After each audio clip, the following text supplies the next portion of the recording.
Good morning, everybody. Welcome back to Archer's Garage and Whatnot. Today we are in one of my happy places.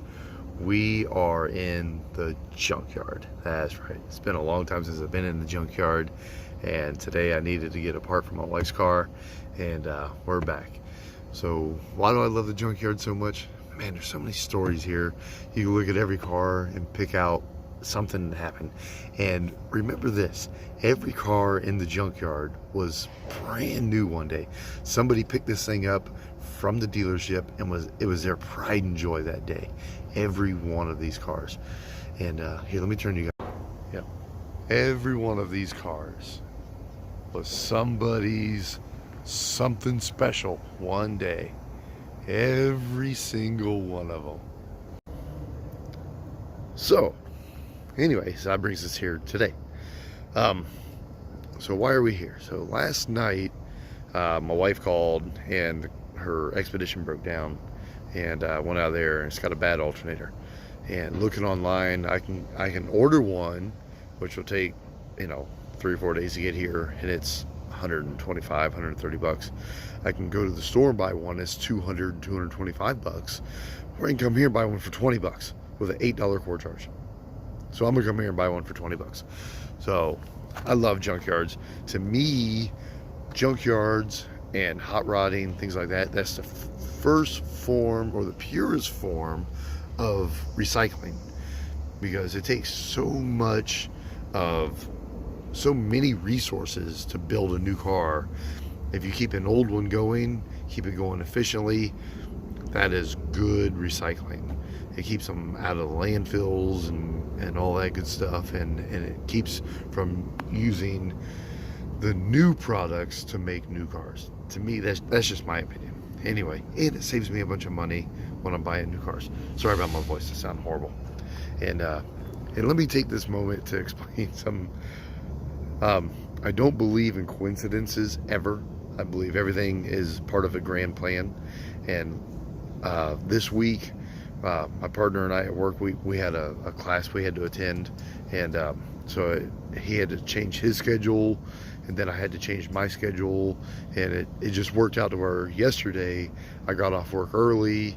I usually work till about 11 o'clock at night, 11:30 at night, somewhere around there. And so yesterday I was able to get out of work about 6:30. So I got home, and if that hadn't happened, my wife would have been stuck on the side of the road, broke down with 3 kids in the car. So God always has a plan for us.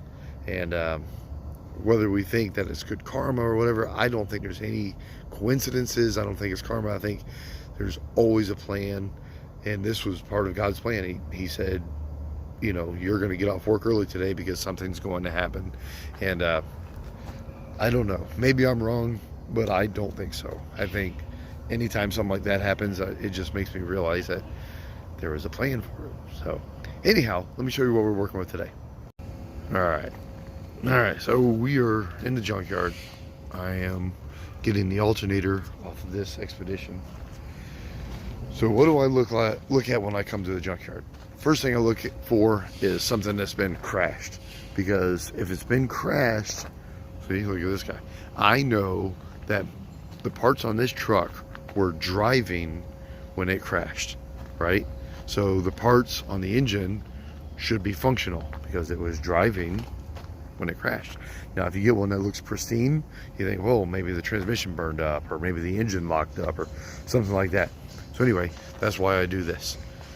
So I'm gonna go ahead and yank this thing off, and when I get home, I will show you guys how to replace it, because I don't have my tripod here. Like an idiot, I forgot my tripod. And anyway, it looks like this thing here hasn't been here too long. It's not too torn up. I say that, and you guys that never been to a junkyard probably don't see that, but this thing is pretty pristine for a junkyard vehicle. You just got to know what you're looking for. Oh, and it's got a key in it. So if you're looking for an ignition switch, this is the crown jewel. But anyhow, let me go ahead and get this alternator off. And when I get home, I'll show you how to put it on, and I'll show you how to test batteries and all that good stuff. All right, so we made it home. Very successful day at the junkyard. found some stuff I've been looking for literally 5 years. Because, I mean, at the junkyard, you get what you can get, right? So, I'll show you the haul that we got today, and you may not be impressed. I'm very impressed. I've been looking for this stuff, like I said, for 5 years. So, let me turn you guys around here. Alright, so of course we got the alternator we needed. This water line here, 2 years ago, I put a new engine in the Expedition, and one of the fittings here, this is just hard plastic, and they break if you look at them or sneeze at them the wrong way. So anyway, so that broke. We live in Florida, so we rarely need a heater, but the 1 or 2 days a year that we do need it, it's nice. So anyway, every time you go to the junkyard, these are broken or missing. Found this today, so it's got a little heater select valve. Everything's good. And the grill. So 5 years ago, when I bought my wife's Expedition, the grill, it's got a big long crack here. I'll show you. It's got a big long crack in it. 5 years ago, and I've been looking for one ever since, and they are impossible to find at the junkyard until today. They are either smashed because it's a junkyard, or they've already been picked clean. So excellent find. It's a good day at the junkyard. So anyway, let's get started replacing this stuff. All right, so the first step to replace the alternator is you got to disconnect your battery. I got mine taken out last night. I've got it on charge. So first thing you want to do, disconnect your negative, then your positive.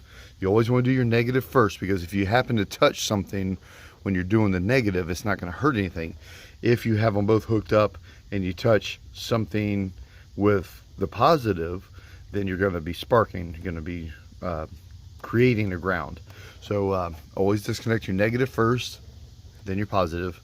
And you don't have to take the battery out. I took mine out so I can put it on charge. So anyway, so battery first. Next, we're going to come up here, take off this 8mm or 5/16, whatever you want to say, hose clamp. It goes for your air box. Then you disconnect this guy here, and intake air temperature sensor. All this comes out of the way, and your alternator is beneath it, and then the belt comes off. So let's get started. All right, with the air intake out of the way, we can get to the alternator. So I pulled the belt off, so you get to the mounting hardware. So you have 4 up top, then you have 2 down here. Now these 2 here, you don't have to take all the way out. You can just loosen them up, and then these are just slotted, so the alternator just slide right up. But these here, you have to pull all the way out, and then you can take your wiring list. Like I said, these here, you just loosen them a little bit, maybe a turn or 2, and then that'll line everything back up. Don't take them all the way out, because then it's a pain in the butt to get everything back together. All right, so here's the notches I'm talking about here. So that's why you leave the bolts in there. So now this, we'll just slide down on it. Got my daughter out here playing with bubbles now. So you're probably gonna hear her making all kinds of fun noises. See, so that's just trying to do this one-handed here, guys. So bear with me. There you go. So it sits in there like that. Now you tighten those up, then you put the bracket on here, put your 1 wire, and then your wiring harness there, and your intake. And we'll be back when we get that on. There you have it, folks. It's as simple as that. It's not very overwhelming. It looks overwhelming because you have all this stuff in your way, but very, very simple. Simple job with just a bunch of stuff. Once you get it out of your way, very straightforward, not something to be overwhelmed by. So as always, the point behind this channel is to make it possible for just ordinary people to be able to service their vehicles, to do things that a dealership or a shop would charge them hundreds and hundreds of dollars for, and they can do it at home with basic hand tools. This is simple. That alternator, if you go online, you can buy them for a little over $100.